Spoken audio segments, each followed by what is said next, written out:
Ce séminaire, il prend tout son sens au travers des regards et des échanges croisés. Cette première table ronde le démontrera avec une thématique riche de sens dans le contexte actuel. Enseigner la défense, pourquoi faire? Les enjeux actuels de l'enseignement de défense. Nous invitons à nous rejoindre sur l'estrade M. Tristan Lecoq, inspecteur général de l'éducation, des sports et de la recherche, M. Sébastien Jakubowski, professeur des universités et directeur de l'INSP de Lille, le colonel Marc Doria, adjoint au chef du bureau organisation de la division organisation et ressources humaines de l'état-major des armées. Et cette table ronde sera animée par le merveilleux M. Arnaud Papillon, chef du pôle du rayonnement de la politique mémorielle de la direction de la mémoire, de la culture et des archives.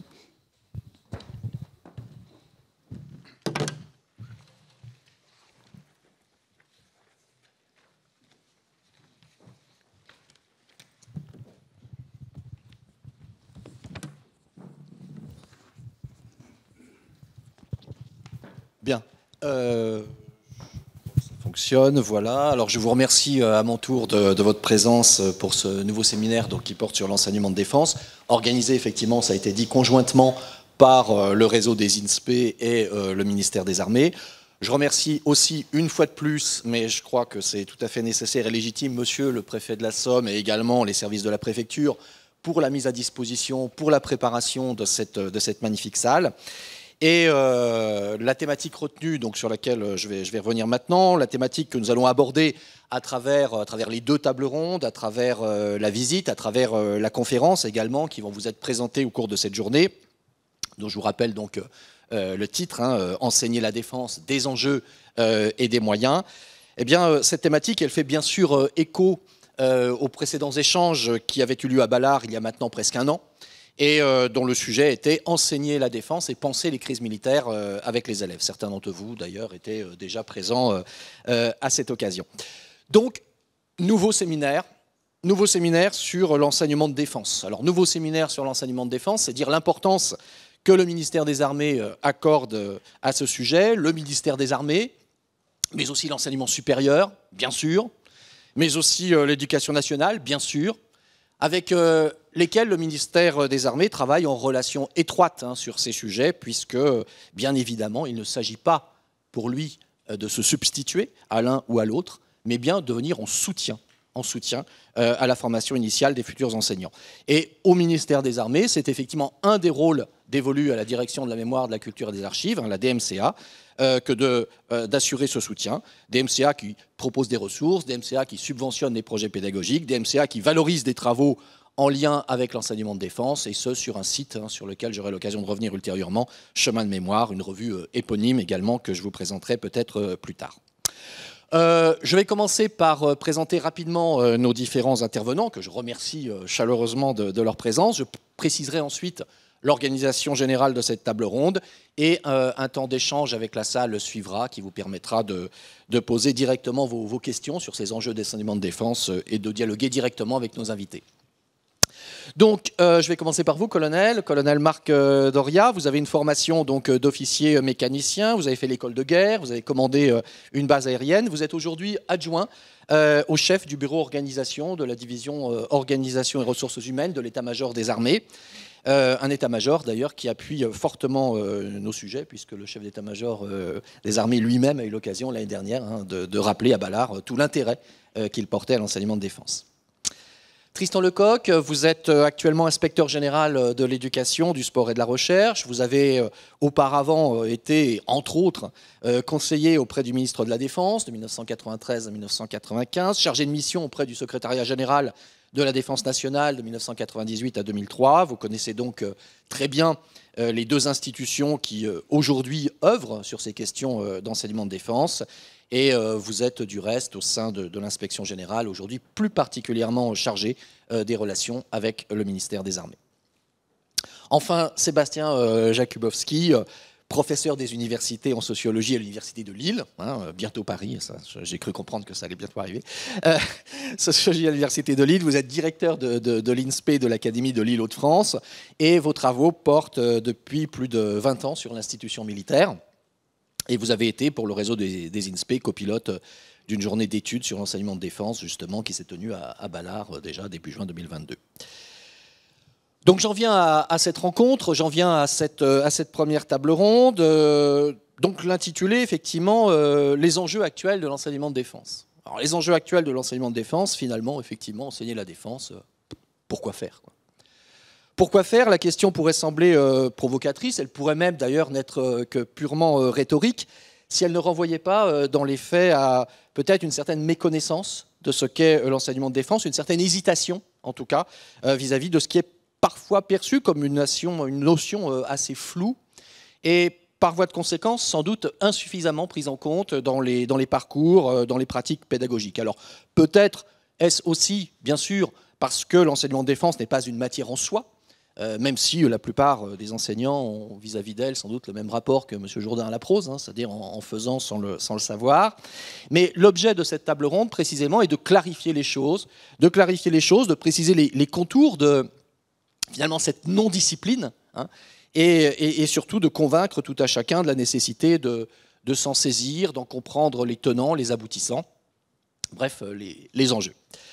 Donc je vous propose d'abord de préciser ce qu'on entend par là, de voir ensuite ce que l'expression recouvre, avant de nous attarder sur ce qu'on attend concrètement de l'enseignement de défense, sur ce qui peut justifier sa promotion. Donc une définition, une dimension stratégique pour les armées et des objectifs de formation civique qui engagent plus largement la nation.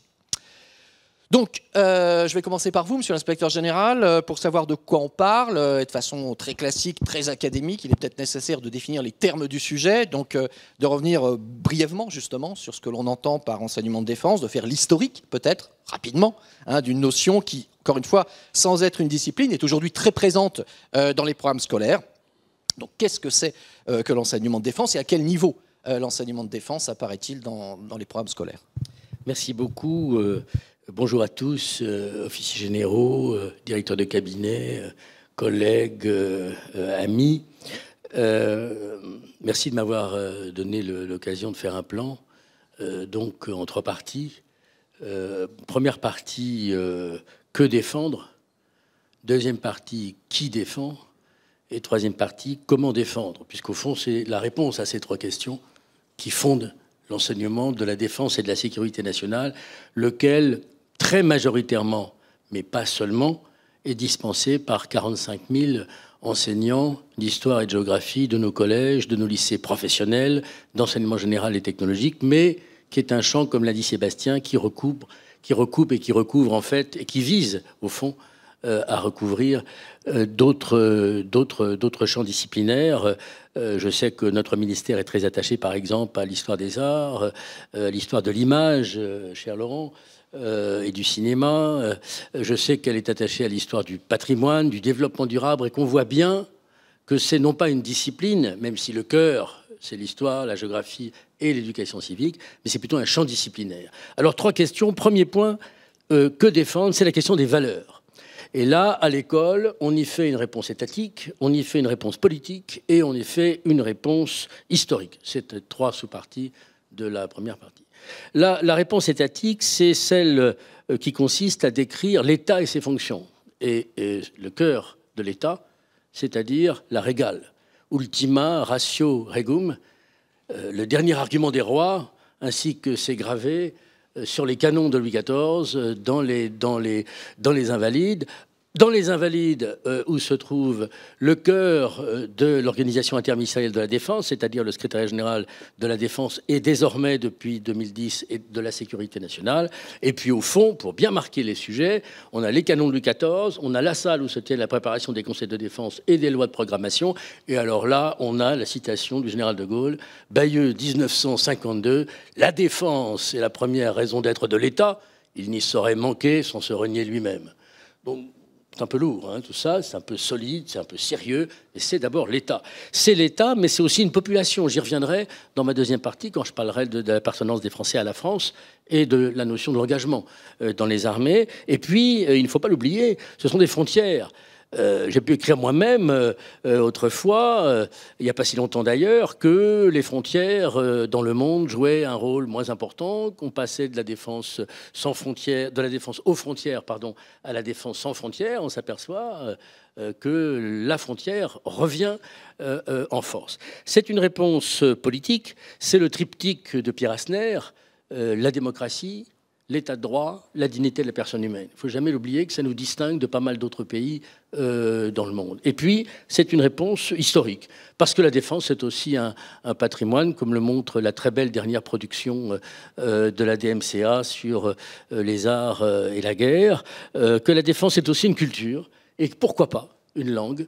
Donc on a cet ensemble de choses qui permettent de fusionner en quelque sorte tout ça dans la République.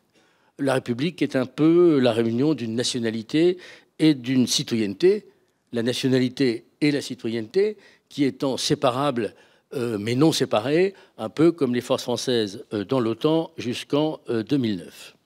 Deuxième question, qui défend? Alors là, c'est une question très importante que l'on pose en classe, y compris de manière critique, Sébastien, avec du recul. C'est la question de l'appartenance des Français à la France, mais c'est surtout la question de la participation des citoyens à la défense. On y fait donc une leçon d'histoire militaire, d'histoire institutionnelle également, sur la place relative des citoyens dans la défense, d'histoire sociale, pour savoir qui sont les militaires et en quoi ils se distinguent de ces citoyens, puisqu'ils sont des citoyens frappés, comme on dirait, dans le droit de la construction d'alignement, mais qui, en même temps, parce qu'ils peuvent donner la mort et la recevoir, sont tout de même des citoyens et des fonctionnaires un peu particuliers. Et ça nous revient aussi de l'expliquer, d'expliquer comme cela. Le directeur du cabinet y a insisté, évidemment, justement. Alors, on a des coups de projecteur sur l'armée et l'école sous la Troisième République, sur les décennies qui ont permis d'aboutir à la loi Berthaud de 1905 sur la conscription.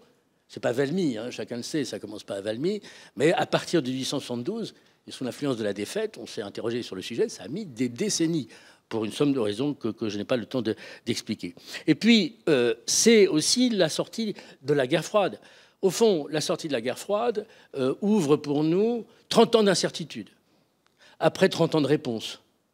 Alors, c'est quand même pas facile quand la réponse succède à la question, ou surtout quand la question succède à la réponse. Et nous y sommes. Et cette incertitude, elle est vraiment fondatrice pour nous, et elle a conduit, dans une certaine mesure, et j'en viendrai là sur qui défend, à la suspension du service national.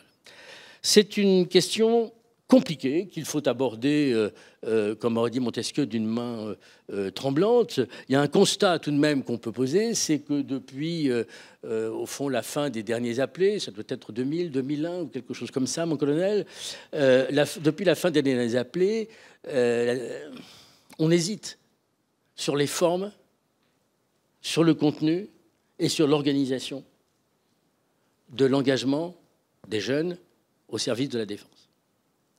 C'est une hésitation qui peut se comprendre, mais il y a en même temps une épreuve qui vient, qui est la guerre sur notre sol, et qui nous concerne donc directement, avec ce qui monte des profondeurs de la nation, à savoir la protection, y compris du territoire, par les armées.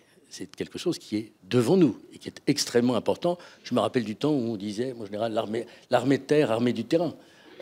Qu'est devenue la protection du territoire national, comment tout cela fonctionne et avec qui. Parce que la suspension de la conscription a porté aussi un coup assez rude à l'organisation de la réserve et de la réserve militaire. Donc tout ça, ce sont des choses qui sont examinées en ce moment. Ce qui fait que les responsables publics aujourd'hui, monsieur le directeur de cabinet, portent une responsabilité singulière dans notre histoire. Et puis c'est cette réalité, qu'en est-il d'une résistance ou d'une résilience possible d'une société française qui, faut-il le rappeler, est tout de même divisée, à la fois géographiquement, socialement, politiquement.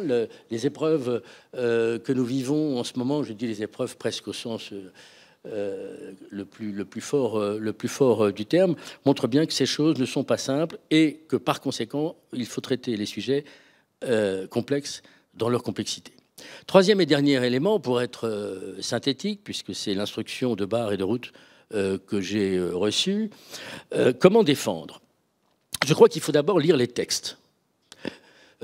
Du livre blanc sur la défense nationale de 1972 à la revue nationale stratégique qui gouverne nos réflexions aujourd'hui, en passant par le livre blanc sur la défense de 1994, sur lequel je reviendrai rapidement, et les livres blancs sur la défense et la sécurité nationale, qui sont l'intitulé des livres blancs de 2008 et 2013.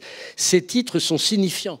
Et nous devons les expliquer à nos élèves en histoire, en géographie, en instruction civique, mais Sébastien, un peu partout aussi, puisqu'il gouverne l'organisation même, j'y reviendrai, de la défense nationale.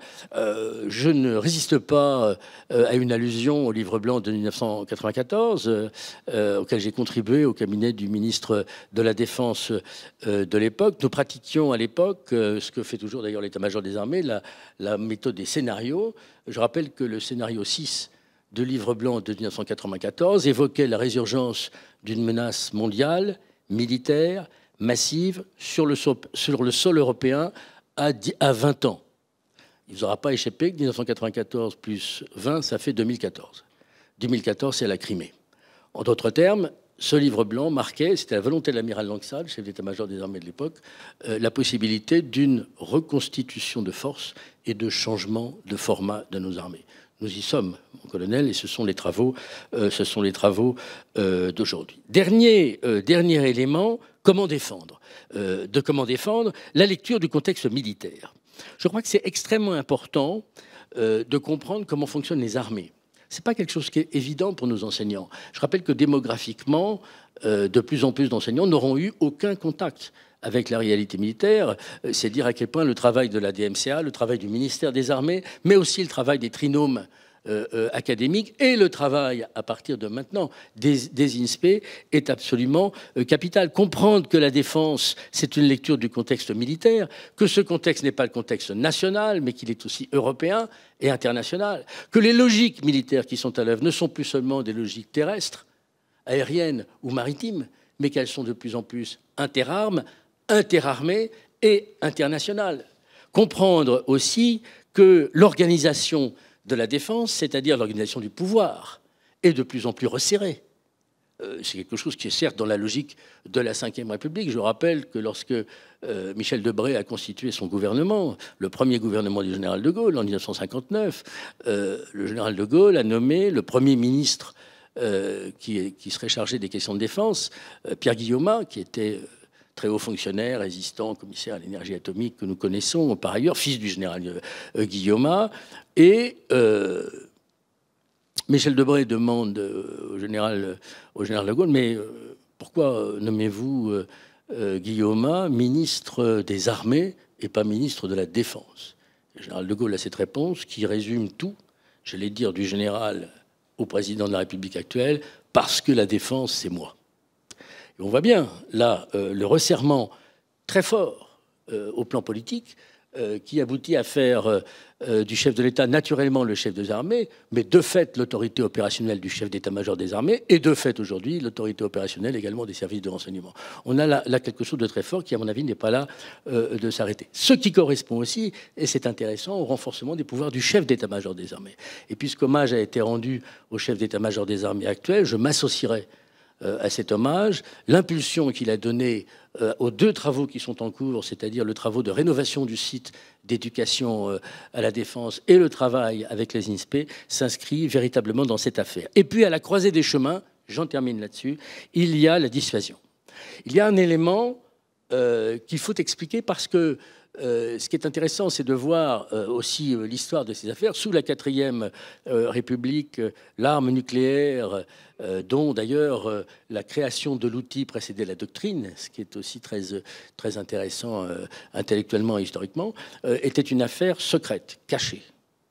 Sous la Ve République, le général de Gaulle en a fait une affaire publique et politique. Ce n'est pas un outil militaire. C'est la dernière des armes aux mains du premier des Français. C'est donc une explication politique qui fait de la France, en Europe aujourd'hui, je parle de l'Union européenne, je parle de l'Europe organisée, laissant l'autre grande puissance nucléaire de l'autre côté de la Manche, la France est le seul pays de l'Union européenne à posséder l'arme nucléaire. Et en crise, on voit bien à quel point c'est quelque chose d'important. C'est la distinction entre les intérêts vitaux, les intérêts stratégiques et les intérêts de puissance. Eh bien, c'est tout ça qu'on essaye d'enseigner dans les collèges et dans les lycées. Très bien, je vous remercie. Je vais revenir un petit peu sur certains éléments que vous avez abordés. D'abord, le champ disciplinaire, effectivement, que représente l'enseignement de défense, et puis l'impulsion qui a été donnée récemment, effectivement, par les armées au développement de ce champ. Sébastien Jakubowski, à la différence, effectivement, on l'a évoqué, à la différence de l'histoire-géographie, du français, des mathématiques, l'enseignement de défense, effectivement, n'est pas une matière en soi. Elle n'est pas définie par un programme académique, elle n'est pas enseignée par des spécialistes. Alors, cette dimension, justement, transverse, est-ce que c'est plutôt une force, une faiblesse pour vous? Et surtout, depuis quand, dans quelle mesure, justement, ce champ disciplinaire est-il porté, inclus, pris en compte dans la formation dispensée par les INSPE? Bien, rebonjour.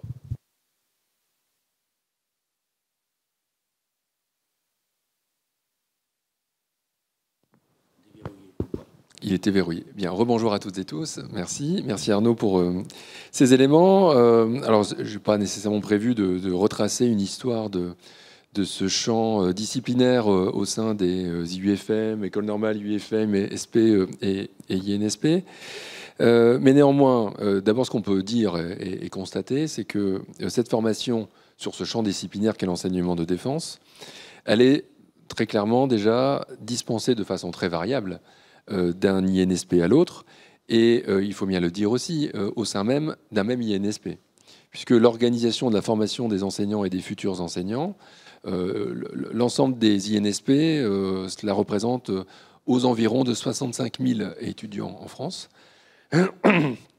dans le cadre de la mise en œuvre d'une formation des enseignants qui relève d'une complexité extrêmement forte et d'un cadrage et d'une organisation qui en réalité laisse finalement peu de place à l'éclosion de champs disciplinaires nouveaux tels que peut l'être le domaine de l'enseignement de défense.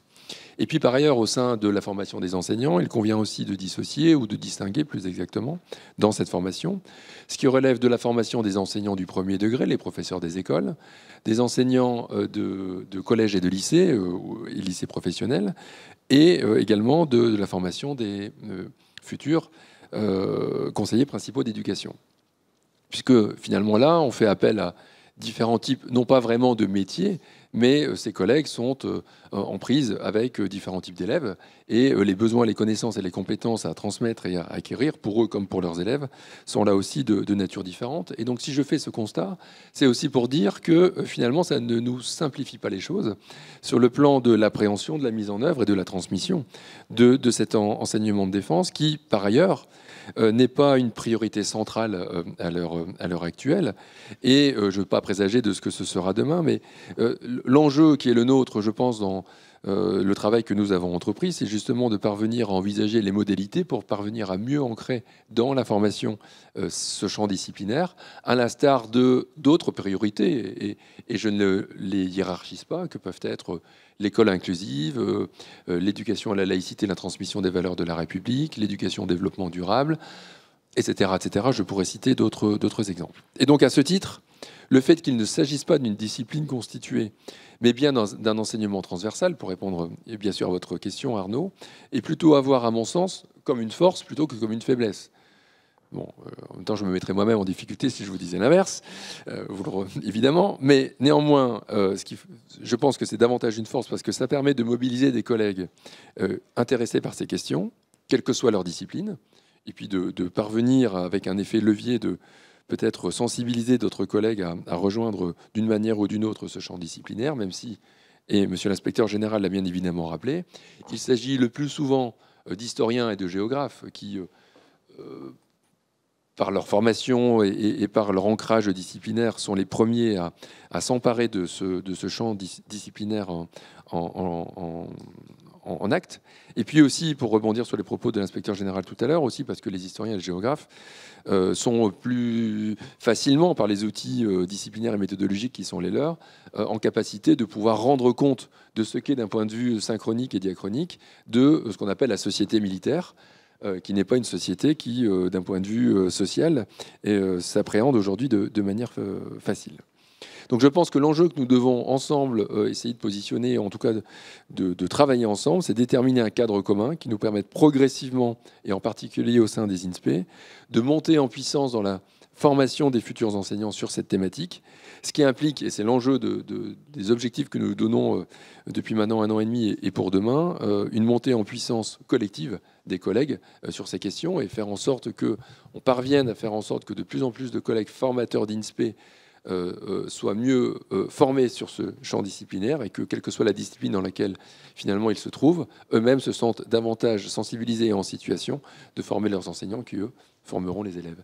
Mais il faut bien comprendre que du coup, c'est un travail que nous nous donnons, mais qui est un travail de longue haleine et dans une perspective qui est celle de 10 à 15 ans. Bien. Je vous remercie. Colonel, les armées portent aujourd'hui une attention particulière, elles, effectivement, au développement de l'enseignement de défense. Votre présence le prouve, bien sûr, et puis l'organisation même de ce séminaire par la DMCA, par le ministère des Armées, conjointement au réseau des INSPE, mais le prouve également. Donc les armées ne le prennent évidemment pas en charge, hein, c'est très clair, chacun son rôle, bien sûr, mais elles considèrent que les enseignants ont avec lui, avec le développement de ce champ disciplinaire, avec le développement de cette thématique, un rôle majeur à jouer. Alors, quel rôle et puis pourquoi plus particulièrement maintenant? Parce que finalement, l'enseignement de défense, ce n'est pas une nouveauté. L'inspecteur général, effectivement, l'a rappelé. C'est une obligation de l'éducation nationale, au moins depuis 1997, depuis la suspension, effectivement, du service national. Pourtant, on a l'impression quand même d'une certaine accélération des choses, en tout cas d'un intérêt beaucoup plus marqué ces derniers temps, ces dernières années, sur ce sujet par les armées. Donc, pouvez-vous nous expliquer justement pourquoi c'est une préoccupation peut-être nouvelle de ce point de vue-là? Merci de la question. Alors, bonjour à tous et à toutes. Donc, je vais reprendre très brièvement ce qui a été un peu dit, parce que la réponse a déjà été donnée finalement, donc je vais me permettre de la synthétiser. Est-ce que c'est nouveau? Non, ce n'est pas nouveau. On va dire l'ouverture à l'esprit de défense a toujours perlé sur l'histoire de la nation. Je ne vais pas vous faire non plus un cours d'histoire, je ne me permettrai pas l'offense, monsieur l'inspecteur général. Mais vous savez bien tout ça. Ce qui a effectivement un peu changé dans l'aspect de transmettre ces valeurs-là ou cet esprit de défense, c'est effectivement la fin de la mise en veille du service national, qui touchait, je le rappelle, qu'une partie de la population. Hein, c'était essentiellement les jeunes garçons ou les jeunes hommes. Et on est passé sur quelque chose avec un lien armée-nation qui était un peu moins ténu, un peu moins d'empreinte. Mais il a aussi une grosse vertu, c'est qu'il devient universel avec l'enseignement de défense. Ce ne sont plus que les jeunes hommes, c'est tous les citoyens. Et ça, c'est une vraie force. Voilà. Donc, on a bien une bascule d'effort avec peut-être un peu de perte d'un côté, mais un grand gain aussi de l'autre côté.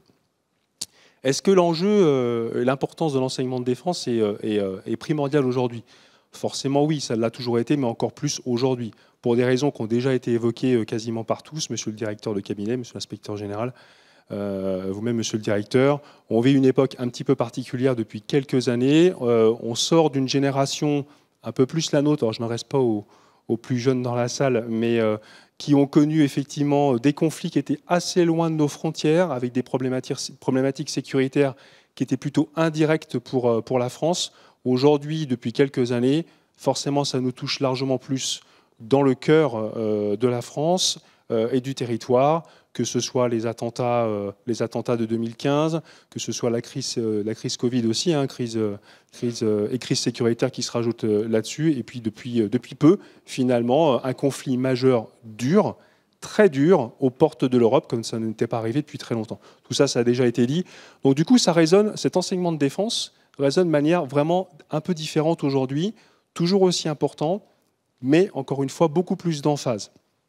Il s'inscrit dans un parcours de citoyenneté, et en quoi l'enseignant aujourd'hui a un rôle primordial dans cet enseignement de défense.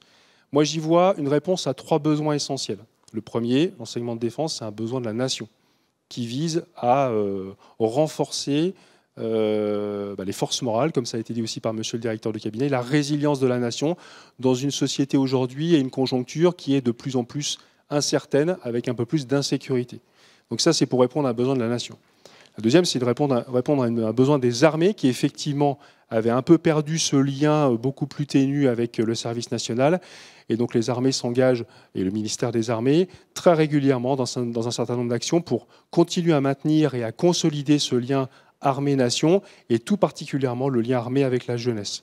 Et la troisième, c'est pour nos jeunes, tout simplement, donc vous peut-être les plus jeunes dans la salle, mais aussi nos élèves, parce que comme cela a déjà été dit, en fait, les jeunes se posent énormément de questions quant à la sécurité générale du pays, de la population, de nos intérêts vitaux, parce qu'ils sont baignés d'informations aujourd'hui, comme nous, à notre génération, on ne l'a pas été à cette époque-là. Il fallait acheter une feuille de chou ou regarder le journal de 20 heures sur une des 3 chaînes pour pouvoir le faire. Aujourd'hui, l'ensemble de la connaissance universelle est à la portée de toutes les mains. Et donc, forcément, les enfants plus ou moins jeunes se posent énormément de questions. C'est très bien, ça développe leur esprit critique, mais il faut aussi être capable de leur renseigner et de faire la part des choses, et cet enseignement de défense y contribue. Donc ça répond bien à trois besoins, celui de la nation, celui des armées bien entendu, mais ce n'est qu'un corollaire, et celui de la jeunesse. Pourquoi l'enseignant a un rôle majeur? L'enseignement de défense, c'est surtout un enseignement, et déjà un enseignement. Et l'enseignement, c'est l'enseignant. C'est une expertise, c'est une compétence particulière. Il faut avoir des compétences pédagogiques. Les enseignants sont formés, et vous êtes formés pour ça. Donc il me paraît logique, et il paraît logique aux armées et au ministère des Armées, que l'enseignement de défense soit l'apanage de l'éducation nationale, qui a pour mission principale de faire de l'enseignement au profit des enfants. Ça, c'est la première chose. Et je reviendrai peut-être sur le concours après des armées, puisqu'on est bien entendu complètement concurrent dans cette affaire-là, et on essaie de vous aider du mieux qu'on peut. La deuxième, c'est qu'il y a une continuité dans cet enseignement de défense. Du plus jeune âge jusqu'au fin de secondaire, les enfants sont entre vos mains, sont entre les mains des enseignants, et ça permet, comme l'a répété aussi monsieur le directeur, d'avoir une continuité. Il y a certainement effectivement un travail qui est en cours à faire pour assurer une cohérence entre commencer pour les petits bouts de chou à aller les sortir un peu de l'école et d'aller les emmener sur des cérémonies patriotiques et de leur expliquer pourquoi, qu'est-ce que c'est que le drapeau, quelles sont les valeurs qui sont véhiculées par le drapeau de la République, et puis petit à petit de monter en gamme, et on est là aussi, nous les armées, pour vous aider à donner de la connaissance là-dessus, petit à petit pour comprendre la complexité des enjeux de défense, et à la fois dans un but mémoriel, mais aussi de raccrocher ça à l'actualité. L'actualité est suffisamment fournie, et ça parle aux jeunes, pour pouvoir vraiment l'illustrer et donner tout son sens à cet enseignement de défense. Et la troisième, forcément l'enseignant a une approche très objective de cette affaire-là, multidisciplinaire, et je pense que ça en fait aussi un dernier atout pour faire en sorte, pour dire que l'enseignant a vraiment une place primordiale dans la transmission du savoir et des valeurs qu'il faut porter dans le cadre de l'ouverture à l'esprit de défense. Voilà. Je vous remercie. Cela étant, cet enseignement de défense, aussi inscrit dans l'actualité soit-il, aussi pertinent effectivement soit-il, on voit bien que à travers certaines remarques, certaines interventions, certaines réactions, il est parfois aussi mal perçu, il est parfois aussi mal compris. Et je vais m'adresser donc à vous, Sébastien Jakubowski, justement par rapport à ça. Que répondre finalement à ceux qui seraient tentés de voir dans l'enseignement de défense finalement une sorte d'avatar militariste, l'avant-garde finalement d'une mise au pas d'éducation nationale, d'un entrisme finalement, Terre de France ou Bleu Marine dans les classes. Est-ce que c'est ça l'enseignement de défense? C'est l'armée à l'école? Alors, je comprends d'autant plus cette critique, elle m'est souvent faite à titre personnel, hein, évidemment. Enfin, la critique dont vous faites l'écho, Arnaud, bien sûr, je sais que vous ne la partagez pas. C'est l'armée à l'école, mais aussi, évidemment, c'est permettre de faire mieux interagir, école-armée, armée-école. Bon, c'est une des critiques principales qui est apportée à cet enseignement de défense, à ce champ disciplinaire, que ce soit dans la formation des enseignants ou même dans les établissements scolaires. J'imagine que les enseignants qui parfois sont très investis, les classes de défense ont été citées tout à l'heure, qui sont très investis dans ce type de dispositif en lien avec le ministère des Armées, n'ont pas nécessairement toujours un accueil toujours très favorable de la part de la communauté, mais il en est de même sur d'autres champs disciplinaires par ailleurs. Je pense qu'on peut opposer ou apposer plusieurs arguments à cette critique dont vous faisiez l'écho, Arnaud. Premier point, il faut dire que l'image que les Français portent sur l'institution militaire, elle est très positive. Vous regardez les études que réalise chaque année, d'ailleurs souvent même en plusieurs campagnes, le CEVIPOF, qui est le Centre d'études de la vie politique française de Sciences Po Paris. Il y a plusieurs question qui porte d'une part sur la confiance que les Français portent aux institutions, et vous verrez que l'institution militaire est très hautement placée dans le niveau de confiance que les Français accordent aux institutions, et puis d'autre part sur le niveau de connaissance de l'institution militaire. D'une certaine manière, l'institution n'est pas militaire, n'est pas la moins méconnue de toutes les institutions publiques, ce qui ne signifie pas qu'elle est parfaitement connue, mais c'est la moins méconnue. Donc ils la connaissent, pas nécessairement toujours très bien, mais ils la connaissent, et surtout ils y portent une image très positive. Je pense que c'est l'un des... On voit souvent, hein, ça a été évoqué depuis ce matin, la suspension de la conscription comme étant une forme de mise en tension et de détente du lien entre l'armée et la nation. On peut aussi un peu renverser la logique du raisonnement et voir qu'avec la logique de professionnalisation des armées, les Français, finalement, par ce niveau de confiance important, accordent, je dirais, une vision positive des armées et une capacité à pouvoir faire confiance à l'institution militaire. Et donc, la détente de ce lien entre l'armée et la nation, qui peut se traduire par une forme de lien d'indifférence, est aussi un lien d'indifférence positive, puisque c'est la marque ou le marqueur que si les Français peuvent être amenés à se détacher de l'institution militaire, d'une certaine façon, c'est aussi parce qu'ils ont grande confiance envers cette institution et qu'ils ont moins besoin de s'en préoccuper au quotidien ou de façon régulière, parce que les armées remplissent pleinement le rôle et le métier qu'ils sont en charge d'exercer et de réaliser. Il n'en demeure pas moins que pour comprendre le fonctionnement de notre pays aujourd'hui, ça a été rappelé par l'inspecteur général et par le colonel, c'est aussi mieux comprendre le fonctionnement de cette institution au cœur de la République, mais aussi mieux comprendre le fonctionnement des forces. Donc le premier levier de critique, c'est bien sûr confiance très forte, image très forte, mais nécessité de mieux comprendre malgré tout. D'autre part, je pense qu'il y a souvent une confusion entre les armées et l'institution militaire, si vous me pardonnez ce rapprochement, et le fait militaire ou le fait guerrier. Et souvent, on mêle un peu les deux, où il y a une forme d'amalgame entre les deux. Il peut y avoir du fait guerrier sans que l'institution militaire, au moins au début d'un conflit, ne soit nécessairement partie prenante. Et puis, il peut y avoir l'institution militaire sans fait guerrier. L'inspecteur général l'a rappelé, les 30 ans avant... Enfin, les 30 ans de guerre froide sont une forme finalement d'exercice d'une non-guerre, mais l'institution, évidemment, existait à part entière en la matière, même si, par ailleurs, il y avait quelques opérations, évidemment. Et donc, les conflits armés donnent ainsi l'occasion et dans de nombreuses zones du monde, il y a un certain nombre de conflits, de finalement réintroduire cette distinction entre faits guerriers, conflit militaire et institution militaire. Alors bien évidemment, l'Ukraine et la Russie, la guerre entre l'Ukraine et la Russie nous donne de façon très contemporaine cette occasion. Mais au-delà de ce conflit très, très contemporain, ça nécessite peut-être aussi qu'on puisse mieux former nos enseignants à mieux comprendre les conflits, pour mieux comprendre ensuite l'institution, ou mieux comprendre l'institution pour ensuite mieux comprendre les conflits. Donc ce que je veux dire par là, c'est que tout n'est pas centré sur l'institution en elle-même, qui parfois, parce qu'il y a des drapeaux, parce qu'il y a des grades, peut réactiver certaines choses dans notre pays. Et puis enfin, c'est un peu peut-être une anecdote, mais cocasse et importante, puisqu'elle n'est pas que cocasse.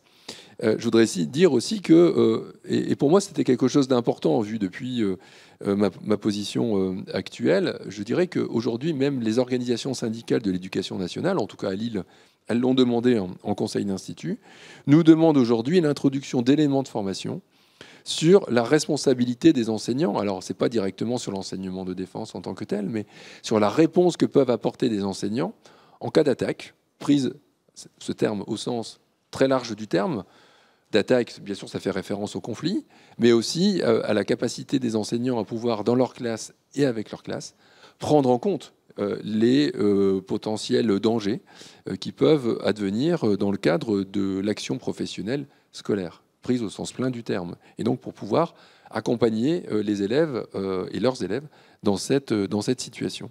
Et donc ce que cette demande, cette interpellation m'a aussi rappelé, et je pense... En tout cas, je la partage avec vous, qu'on peut un peu la monter en généralité, que autour de cela, il est nécessaire de bien comprendre les ressorts en fait de tout ce que recouvre l'enseignement de défense, qui n'est pas que l'histoire ou la connaissance de la défense, de l'institution, du fait guerrier, mais qui traduit finalement un ensemble plus large d'outillage des étudiants, à une prise en compte plus large, compréhension des formes, y compris en interne à notre pays, des difficultés de sécurité et de défense qui peuvent être amenées à se poser. Et donc pour cela, il y a la nécessité pour les enseignants de bien comprendre l'articulation entre toutes les forces de sécurité et pas seulement les forces militaires dans le cadre, le terme peut faire débat, mais du fameux continuum de sécurité-défense ou de défense et de sécurité. Et donc je pense que là, on est bien aussi au cœur des enjeux, et malheureusement l'actualité très récente nous l'a encore rappelé. Alors bien sûr, pour faire écho aux critiques, et j'en terminerai là Arnaud, je vous rassure, on peut ne pas vouloir voir que le monde a changé, tout ce qui a été dit et que je n'ai pas besoin de rappeler. Mais malheureusement, ces enjeux sont bien là. Et il nous faut, dans notre responsabilité, chacune et chacun dans nos positions respectives, nous efforcer de les prendre en compte et surtout de répondre à l'attente et à la demande, pas seulement des organisations syndicales, évidemment, mais de l'ensemble des futurs enseignants. Je vous remercie. Monsieur l'inspecteur général, effectivement, bon, je l'évoquais sous forme de boutade, mais l'enseignement de défense et même parfois les formes prises par l'enseignement du fait militaire, effectivement, ne se heurtent-ils pas encore à une certaine forme d'incompréhension quand même dans les lycées, dans les collèges? Oui, enfin non. Je voudrais revenir sur ce qu'a dit Sébastien à l'instant, qui me semble extrêmement important. Je crois qu'on peut distinguer les programmes d'enseignement, le continuum des apprentissages, avec la didactique qui va bien, et ça c'est plutôt le travail des INSPE. Il y a dans notre enseignement aujourd'hui, dont je rappelle qu'il est publié au bulletin officiel, signé par le directeur général de l'enseignement scolaire, au nom du ministre, et qui s'appuie sur le Code de l'éducation. Donc c'est pas notre constitution à nous, c'est pas quelque chose d'anodin. Il y a donc des programmes qui permettent d'enseigner dans nos lycées professionnels, dans le lycée d'enseignement technologique, dans nos lycées généraux et dans les collèges, et même un peu en CM1, CM2, d'enseigner les questions de défense et de sécurité nationale, c'est-à-dire de les enseigner d'une manière relativement large, naturellement en mettant l'accent sur le fait militaire, qui n'est pas nécessairement, c'est bien de l'avoir appelé, le fait guerrier. Bon. Mais il y a aussi ce qu'on a appelé au ministère des Armées, avec la DMCA, les secrétariats d'État, les entrées défense. Ça veut dire que dans un programme qui n'est pas nécessairement un programme centré sur la défense, on peut choisir de traiter une étude de cas, comme on le fait en géographie, ou bien tel ou tel sujet, à partir du fait militaire, à partir de l'histoire. Je prends un seul exemple, mais qui est complètement capital. On étudie, et longuement, les institutions de la Ve République. On étudie, et longuement, les pouvoirs du président de la République. Là, l'accent mis sur la défense, même si ce n'est pas ce qui est le plus ressorti, par exemple, des dernières consultations présidentielles, mais c'est la vie et c'est comme ça. Quand on étudie les pouvoirs relatifs du président de la République française, avec le chancelier allemand, avec le président du Conseil italien, avec le président des États-Unis, on s'aperçoit qu'il y a là des spécificités importantes et que le fait militaire et que le fait de la défense et de la sécurité nationale est traité au plus haut niveau de l'État. Il faut se demander pourquoi, historiquement, sociologiquement, etc. Bon, ça, c'est un point que je souhaitais souligner. Ensuite, il y a aussi une expression dont je vois avec un relatif bonheur qu'elle disparaît, qui est l'expression de société civile. Ce qui supposait qu'il y avait une société qui fût incivile et que les militaires étaient donc incivils, en un seul mot, au profit d'une seule et même communauté nationale. Je crois que c'est aussi quelque chose qui joue dans ce que vous avez dit, à savoir que les militaires ne sont pas des civils en uniforme, ce sont des civils un peu particuliers, je crois l'avoir rappelé, et le sociologue le sait encore mieux que moi, mais ça, c'est quelque chose qui maintenant est bien perçu dans les établissements. Je crois qu'il faut avoir une vision un peu longue de ces sujets, des relations, de ce qu'on appelait le lien armée-nation, dont la première mention date de 1959 dans le décret d'attribution du ministre des Armées. Donc c'est pas voilà. Plutôt à parler aujourd'hui des relations entre la défense et la société. Je crois qu'on aurait plus intérêt à faire ça comme ça et expliquer qu'il y a la défense militaire et la défense non militaire. Je vais me permettre une anecdote personnelle. En février 2018, avec le concours des tridômes académiques et de ce qui s'appelait à l'époque la DPMA, si je me souviens bien, on avait organisé à Toulon une journée qui s'appelait « Tous acteurs de la défense ». Le terme est extrêmement intéressant et je trouve assez bien choisi. Tous acteurs de la défense, pas l'un plutôt que l'autre et plus que l'autre dans les classes. À cette occasion, d'ailleurs, un site, un réseau social m'avait épinglé parce qu'il y avait autour de moi beaucoup et quasiment que des militaires et m'avait traité de presque civil. Parce que je suis officier de réserve. Presque civil, presque militaire, c'est assez intéressant comme façon de voir les choses. Je crois surtout que, et Sébastien vous l'avez rappelé avec beaucoup de force, je crois surtout qu'enseigner la défense et la sécurité nationale, ça s'apprend. Rien n'est pire dans notre enseignement que l'ignorance. Rien n'est pire que l'absence de réponse. Les élèves, et ça les intéresse, ce qui se passe fortement, nos enseignants aussi, mais les élèves et leurs parents attendent que l'institution, c'est-à-dire nous, l'éducation nationale et les armées, apportent une réponse. Et il y a un élément supplémentaire à ça, parce que vous les avez cités tous les deux, vous l'avez dit tous les deux, les élèves sont en fait passionnés par ces questions. De toute façon, c'est un sujet qui, si on ne le saisit pas, c'est lui qui nous saisit. Mieux vaut donc s'en saisir. Et je pense qu'il vaut mieux que ce soit nos enseignants devant les classes qui évoquent ces questions de défense et de sécurité nationale plutôt qu'ils ne parcourent les réseaux sociaux sur ce sujet, ce qui nous renvoie aussi à un enseignement qui est parallèle ou plutôt latéral par rapport à l'enseignement de la défense et de la sécurité nationale, sur lequel nous insistons énormément dans les enseignements de spécialité et dans le travail qu'on fait avec la DMCA sur le renouveau d'Educadef, qui est la guerre de l'information. Qui est, et ça correspond tout à fait à ce que vous disiez, la défense, c'est plus que la défense. La façon dont les fausses nouvelles se multiplient, etc., etc. Nous avons la faiblesse de penser à l'inspection générale et au ministère de l'Éducation nationale qu'il vaut mieux que ce soit nous qui enseignons ces sujets que d'autres. Merci. Cela dit, bon, à travers vos propos, on voit bien qu'il y a une grande dimension, une charge civique finalement très, très forte dans cet enseignement de défense. Mais justement, est-ce que les enseignants ne pourraient pas être tentés, compte tenu de cette dimension, encore une fois, civique, finalement, de réduire l'enseignement de défense ou de ne voir cet enseignement de défense que dans le cadre, finalement, de l'horaire de MC, de l'éducation morale et civique? Or, l'objectif est autre, si je comprends bien. Il y a de ça quelques mois, le ministère de l'Éducation nationale, ma maison, a publié un ouvrage qu'avec un collègue de l'inspecteur général, nous avions coordonné, qui s'appelait « La République à l'école ». Et l'idée était de montrer comment la citoyenneté, le civisme, la civilité, parce que la politesse flatte les vices des autres, mais c'est la civilité qui nous empêche de mettre les nôtres à jour, comme disait Montesquieu. Tout cela a été enseigné non pas dans une discipline. Si je puis dire, les historiens et les géographes sont des dépositaires usufruitiers du civisme et de la citoyenneté. Mais on peut enseigner les mathématiques, les lettres, la philosophie, l'éducation physique et sportive, l'économie, la gestion, que sais-je, en républicain.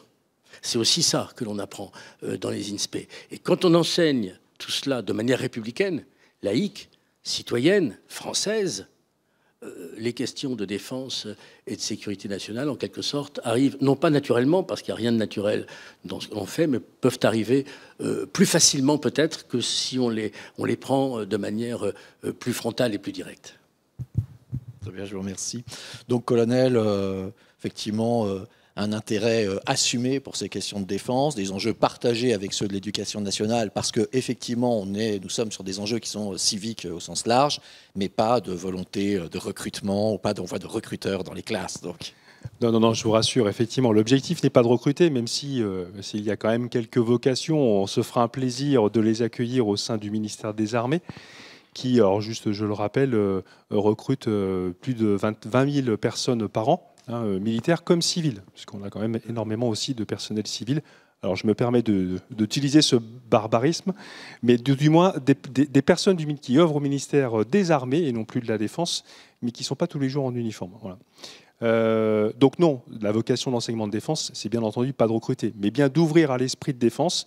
Et je pense que, pour revenir et encore une fois faire un petit résumé extrêmement simple sur ce qui a été dit, je pense que notre jeunesse aujourd'hui est convaincue d'une nécessité de défense, parce qu'elle est baignée dans tout un tas d'événements qui montrent que nous ne sommes pas dans une société sûr, en permanence, et que la liberté a un prix. Donc ça, c'est plutôt le retour d'expérience du passé. Mais malheureusement, aujourd'hui, on le voit bien, et les jeunes le voient tous les jours, encore une fois, sur l'information et le champ informationnel, que nous sommes finalement menacés dans tous les champs. Voilà. Et ça ne concerne pas que le fait guerrier et la partie militaire.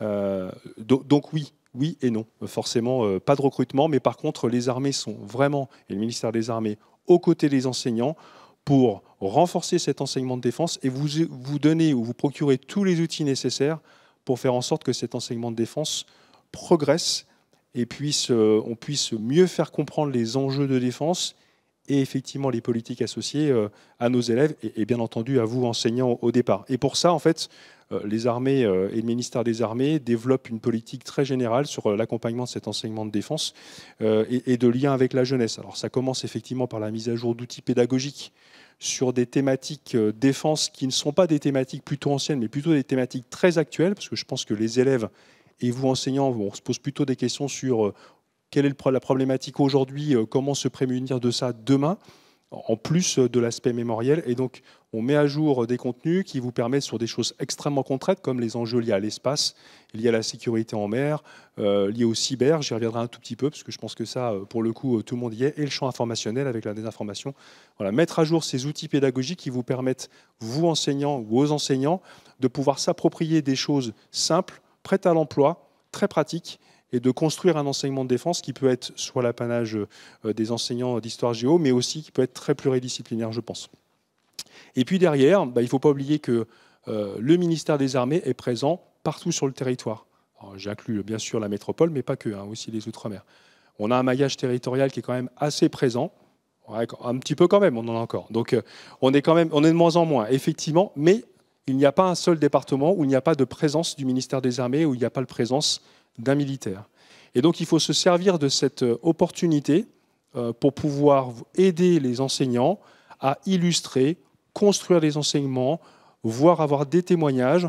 Et je reviens à ce que vous disiez, monsieur l'inspecteur général, sur l'importance du trinôme académique et des efforts qu'il fait dans cette affaire-là. Un trinôme académique, je rappelle, c'est l'éducation nationale, et puis vous connaissez l'IHEDN, et puis le ministère des Armées. Voilà, beaucoup de projets sont en cours, avec des initiatives qui sont très régionales. Je me permets d'illustrer ça. J'étais il n'y a pas très longtemps, effectivement, commandant une base aérienne des délégués militaires départementales, et donc j'avais des liens assez étroits en Loir-et-Cher avec le trinôme académique. Et à la demande du directeur de l'INSPE, on intervenait 1 à 2 fois par an dans la formation des enseignants sous la forme de jeux de rôle, où on mettait en scène des questions un petit peu particulières des élèves, voire des parents qui venaient en disant « je ne comprends pas, je n'arrive pas, d'ailleurs, je m'insurge contre ce que vous enseignez en termes de défense ou sur les valeurs d'ouverture à l'esprit de défense ». Et donc on faisait des jeux de rôle comme ça, enseignants-élèves, et nous derrière, on apportait non pas du tout des leçons, mais une expertise, une manière de dire voilà comment vous pourriez expliquer les choses, voilà véritablement les sous-jacents. Et je pense que ça a été véritablement apprécié pour pouvoir donner des clés de compréhension aux enseignants et aux futurs enseignants pour répondre comme il faut aux élèves. Voilà. Et en dehors de ça, effectivement, il y a plein de dispositifs qui permettent aujourd'hui de renforcer le lien du ministère des Armées et des Armées avec l'enseignement d'une manière générale, l'éducation nationale et les élèves, avec la participation à des rallyes citoyens. Donc là, on revient plutôt sur le parcours de citoyenneté, mais forcément, l'esprit de défense fait partie de ce parcours de citoyenneté. Les classes de défense, les cadets de la défense, tout un tas de dispositifs qui ne sont pas là pour recruter, mais bien contribuer à aider nos jeunes à monter en gamme sur cet esprit de défense et la résilience de la nation. Voilà. Bien entendu, encore une fois, on est prêt à répondre aux jeunes qui veulent aller plus avant. C'est normal, il y en a des dispositifs qui sont incrémentaux dans cette affaire-là. Voilà, pour une première expérience professionnelle, un stage ou une carrière. Mais la vertu principale, c'est bien d'aider l'éducation nationale, et on est à vos côtés pour bien diffuser cet esprit de défense qui est essentiel aujourd'hui et qui fait vraiment partie de la demande de nos jeunes. Voilà, c'est une vraie réponse pour eux. Je vous remercie beaucoup. Donc effectivement, on reviendra sur plusieurs des éléments que vous venez d'aborder cet après-midi sur les classes de défense, y compris sur la fourniture de ressources également par les armées en appui pour les enseignants. Je vais conclure notre intervention. Je vous remercie beaucoup. Donc je retiens que les enjeux de l'enseignement de défense dépassent largement le cadre propre des armées. Et c'est bien finalement parce que cette notion est extensive, c'est bien parce qu'elle comporte des enjeux de formation qui sont des enjeux de formation civique au sens large, que l'éducation nationale, comme le ministère des Armées, lui accorde une attention toute particulière. Donc, quelques mots de conclusion pour finir effectivement sur, entre guillemets, l'ardente obligation que revêt aujourd'hui la promotion de cet enseignement. Quelques mots, donc je vais commencer par vous, colonel. Bon, beaucoup de choses ont été dites. Je pense que bon, c'est prégnant, je ne vais pas y revenir. Il y a des notions très actuelles qui, à mon avis, font sens au niveau des enseignants comme des élèves, mais surtout des élèves. Et je reviens un tout petit peu sur la cyber et l'espace. Voilà, c'est l'espace, en règle générale, ce sont des choses qui font rêver, mais on en entend de plus en plus, qu'il se passe des choses dans l'espace qui font que c'est aujourd'hui un milieu qui est de plus en plus contesté. Et puis la cyberdéfense, alors tout le monde est coutumier maintenant, même avec son téléphone portable, sur les virus, le hameçonnage, le ransomware. Voilà, c'est des choses que maintenant les jeunes, ça fait partie de leur quotidien. Ben, finalement, l'insécurité commence déjà sur leur petit terminal qu'ils ont dans leurs mains. Et je pense qu'ils comprennent très très bien les enjeux, et on l'entend dans l'actualité, sur ce nouveau champ de conflictualité avec toute l'insécurité que ça génère derrière. Voilà, c'est peut-être des clés de compréhension, ou tout du moins d'aller chercher les élèves aussi sur ce genre de choses-là qui sont des notions très actuelles et qui permettent de raccrocher ça sur une défense bien sûr militaire, mais aussi une défense globale. Et donc tout l'intérêt, effectivement, tout l'enjeu de cet enseignement de défense peut être illustré par ça. Et les enseignants ont un rôle primordial à jouer, et les armées sont bien sûr à vos côtés pour réussir cet enjeu qui est primordial pour la nation. Je vous remercie. Monsieur l'inspecteur général pour l'éducation nationale. Au fond, qu'est-ce qui nous réunit? L'armée et l'école. En dehors du fait que pendant les 30 dernières années, la défense a été en chantier, comme l'école a été en chantier, et quelquefois on a pu penser que le chantier tenait lieu de politique. Qu'est-ce qui nous réunit? C'est que l'armée et l'école sont deux administrations. Des états-majors, des directions, des personnels civils et militaires, mais surtout, l'armée et l'école sont des institutions. Des institutions qui, dans la République, sont singulières. Parce qu'une institution, c'est une administration qui donne du sens dans les deux acceptions du terme. Une direction et un contenu. Et c'est, je crois, le cas de l'école et de l'armée. C'est ce qui nous réunit aujourd'hui, que le mot engagement peut servir à définir utilement, comprendre, transmettre et accompagner. Et au fond, c'est ce que nous faisons.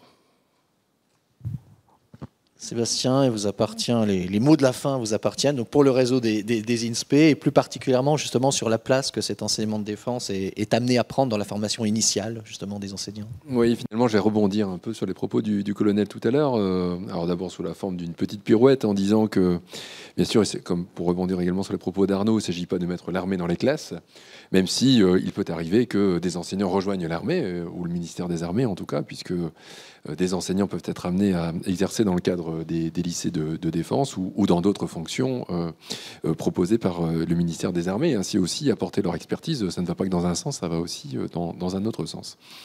Arnaud finalement nous a invités à réfléchir sur l'ardente obligation que revêt la promotion de cet enseignement de défense. Alors, moi, je vous le dis clairement, je pense qu'il ne faut pas parler d'obligation, d'une invitation à la promotion de cet enseignement de défense. En tout cas, réfléchir à la possibilité d'offrir à cet enseignement de défense une place dans nos maquettes de formation des enseignants qui, vous le savez très certainement, sont avant tout ces maquettes un objet politique au sens où elles sont très fortement regardées et analysées sur le plan politique. Et de facto, dire qu'il faut, d'une manière ou d'une autre, inviter à laisser de la place à l'enseignement de défense dans les maquettes de formation fait que l'enseignement de défense devient déjà un objet politique. Donc ça n'est pas simple. Donc ce que nous avons commencé à travailler ensemble, l'éducation nationale, le ministère des Armées et réseau des INSPE, c'est l'idée d'un module optionnel à la main des INSPE pour envisager localement la possibilité d'une introduction certaine, mais volontaire. Chaque mot est compté. Notre travail consiste aussi à fournir ensemble les éléments de cadrage attendus, possibles, pour donner la place à cet enseignement, bien sûr en formation initiale avant tout. On pourrait évidemment aussi parler de l'enseignement en formation continue, qui a aussi une place qui pourrait être accordée à l'enseignement de défense. Donc ça, c'est en chantier et nous y travaillons ensemble. Mais je voudrais aussi dire que de nombreuses initiatives sont déjà prises dans les INSPE et que beaucoup de choses se font déjà. Je voudrais en citer quelques-unes. Et ça va faire écho, là, encore une fois, à propos du colonel, en disant que, par exemple, ça ne sont que des exemples de ce que les collègues m'ont renvoyé. L'INSPE d'Aix-Marseille a mis en place cette année une UE optionnelle citoyenneté, engagement et esprit de défense pour une durée de 20 heures, répartie sur 4 journées et qui alterne entre des tables rondes, des jeux sérieux, mon colonel, vous le citiez, et des visites de sites militaires pour les étudiants. J'y reviendrai. L'INSPE de Bretagne réfléchit également à une UE spécifique, voire à un certificat pour les étudiants souhaitant parfaire leur connaissance de défense. Donc ce que je veux dire par là, c'est que finalement, le chemin se fait et que la réflexion est en cours dans plusieurs INSPE, dont celle que j'ai citée. Je m'excuse auprès des collègues, je ne peux pas citer les 30 autres INSPE, j'en ai cité 2.